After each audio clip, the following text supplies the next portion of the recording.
Menteri Perhubungan Budi Karya Sumadi kemarin melakukan kunjungan kerja di Bandara Soekarno-Hatta, Tangerang, Banten. Dalam kunjungan itu, Menhub memastikan Bandara Soekarno-Hatta siap mengantisipasi pergerakan penumpang pada masa Natal dan Tahun Baru. Dalam kunjungan itu, Menhub juga menggelar rem cek untuk memastikan keamanan moda transportasi udara yang ada di bandara. Menhub juga memberi pesan petugas bandara harus terus memperketat protokol kesehatan untuk mengantisipasi peningkatan pergerakan penumpang. Selain itu, Menhub juga meminta fasilitas karantina ditambah mengingat semakin banyaknya penumpang yang datang dari luar negeri.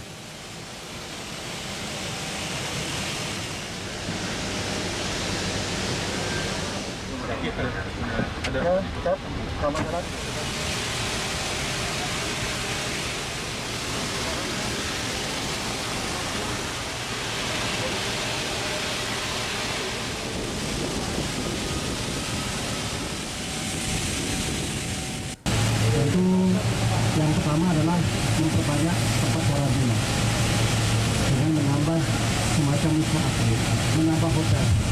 Dan saya mengusulkan agar Medan dan Jawa Timur digunakan kedatangan internasional, terutama pekerja migran Indonesia yang bisa langsung ke Surabaya sehingga mereka dekat dan tidak menambah jumlah yang ada di Surabaya. Yang kedua, saya tadi bersama-sama Dirjen Udara melakukan rem cek. Rem cek adalah suatu prosedur yang baku dalam upaya kita menegakkan yang namanya safety. Bagi transportasi, safety adalah nomor satu. Tadi sudah dijelaskan oleh para instruktur, pesawat 330 Airbus ini akan kembali dalam keadaan baik.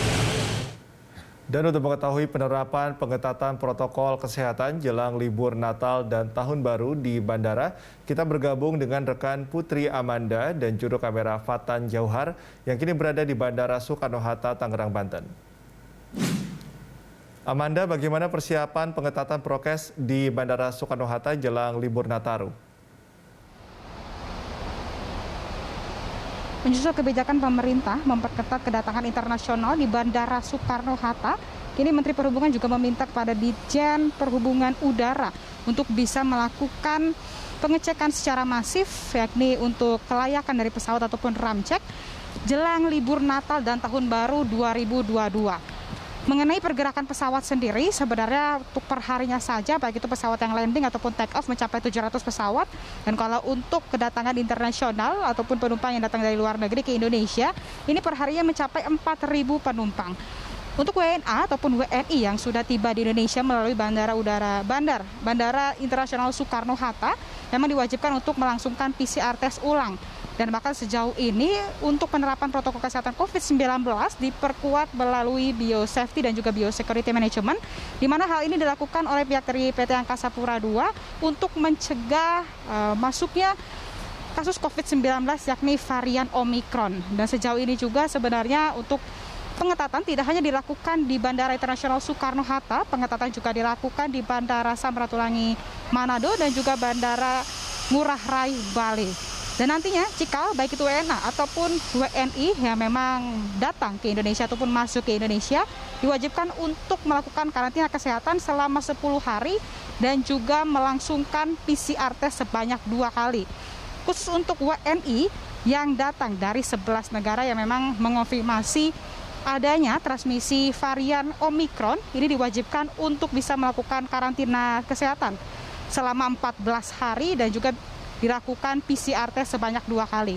Namun bagi WNA yang datang dari 11 negara yang memang mengonfirmasi adanya varian Omicron, ini tidak diperkenankan ataupun tidak boleh masuk ke Indonesia. Di mana hal ini juga berlaku ataupun waktu durasi karantina bagi WNI ataupun WNA memang sudah diberlakukan sejak Jumat 3 Desember 2021 yang lalu. Pemerintah juga terus melakukan ataupun menambah tempat karantina bagi nantinya ataupun untuk mengantisipasi jika ada lonjakan penumpang yakni dari kedatangan internasional. Cikal. Amanda, lalu bagaimana pergerakan penumpang di Bandara Soekarno-Hatta Jalan Nataru? PT Angkasa Pura II juga mencatatkan bahwa untuk penerbangan ataupun lalu lintas penerbangan di Bandara Soekarno-Hatta ini kian memulih, ataupun rasio pemulihan ini sebenarnya dipresentasikan dari 68% sampai 70%. Kalau bicara mengenai WNA yang masuk ke Indonesia dari periode 29 November sampai saat ini, Cika, memang tercatat lebih dari 10.000 orang sudah masuk ke Indonesia, ini khususnya WNA. Kalau berdasarkan pantauan kami sejak siang tadi, memang pergerakan penumpang ataupun kedatangan penumpang dari luar negeri ini cukup tinggi begitu, Cika, namun mereka juga kami pantau cukup kooperatif dalam menerapkan prokes secara ketat. Nantinya langsung dialihkan untuk menuju bus-bus yang sudah disiapkan di sini, dan mereka ini langsung menjalani karantina di hotel ataupun di Wisma. Nah, sejauh ini juga, Cika, kalau kita bicara mengenai perjalanan domestik ya, menyusul kebijakan dari Inmendagri nomor 66 tahun 2021 tentang perjalanan di tengah pandemi COVID-19, khususnya menjelang libur Natal dan Tahun Baru 2022, ini diwajibkan hanya masyarakat yang telah divaksin, baik itu minimal vaksin pertama ya, Cika. Kalau Anda yang sudah memiliki sertifikat vaksin minimal dosis pertama bisa menyertakan PCR test yang sampelnya diambil dalam kurun waktu 3 kali 24 jam. Jika Anda sudah memiliki sertifikat vaksin dosis kedua ataupun dosisnya lengkap, bisa menyertakan rapid test antigen yang sampelnya diambil dalam kurun waktu maksimal 1 kali 24 jam. Namun jika Anda yang memang belum bisa divaksin dikarenakan alasan kesehatan, penyakit bawaan, komorbid, ataupun alasan kesehatan lainnya, ini juga masih belum diperbolehkan untuk melakukan perjalanan jarak jauh.